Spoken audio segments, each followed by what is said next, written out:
শেখ হাসিনা বসে বসে যখন উস্কানি দিচ্ছে, তার কর্মীদেরও একটা চাপ পড়ছে, তো তারাও তো এখন শেখ হাসিনাকে খুশি করার জন্য আপনি দেখবেন ওরা মিছিল করার সময় ছবি তুলে তুলে ভিডিও তুলে তুলে আপার কাছে পাঠাচ্ছে। এখন তো অন্তত তারা বলতে পারবে যে আপা এখন তো নিষেধাজ্ঞা আছে, আমরা কিভাবে মিছিল করবো, তাহলে তারা নিরাপদ হলো, তারাও নিরাপদ হলো। আমি ওইটাই বলতে চাচ্ছি যে আমরা যেটা চাচ্ছি যে রাস্তায় যে মব বা যে কেওয়াসটা হচ্ছে, এটা তো দায় তো বিএনপিও এড়াতে পারে না, এটার দায় তো জামাতও এড়াতে পারে না, এটা এনসিপিও এড়াতে পারে না, আমরাও এড়াতে পারি না। আপনাকে আমি বলি মানে প্র্যাকটিক্যাল অভিজ্ঞতা, সাভারে যখন আমরা স্মৃতিসৌধে গেলাম আপনার ফুল দেওয়ার জন্য, ফুল দিয়ে যখন আমরা ফিরছি হঠাৎ দেখি সেখানে জয় বাংলা বলে আওয়ামী লীগের কিছু লোক একটা স্লোগান দিয়ে তারা একদিকে ছুটলো, ছুটার সাথে সাথে দেখলাম পুলিশ ওদেরকে ধাওয়া করতেছে, সবাই ইয়ে করতেছে, এবং পরে প্রথম একদল জনতা ধাওয়া করেছে, পরে পুলিশ ধাওয়া করতেছে এবং 4-5টাকে ধরে আনলো। ধরে আনার পর ওরা বললো যে ভাই আমরা তো মিছিল করি নাই, আমরা তো জানি না কিছু। আমরা নিজেরাও কনফিউজ হয়ে গেলাম যে ঘটনাটা কি। একটা ছেলের চাহনি দেখে আমি গেলাম যে একটু পুলিশ দেখে আমার উপর রেখে গেলো, হ্যাঁ আপনারা এখানে ইয়া করতে আসবেন না, যান, এই মিছিল করছে আমরা দেখছি, আমাদের কাছে ছবি আছে।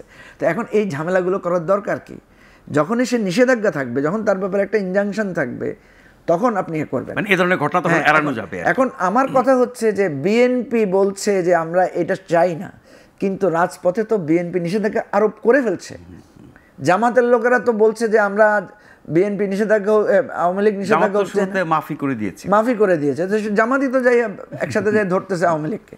এই জায়গাটা অস্পষ্টতা সরকার এবং দলগুলোর দূরত্বের জন্য, এই জন্য আমরা মনে করি যে ইন্টারিম সময়ের সাময়িক নিষেধাজ্ঞাটা যৌক্তিক।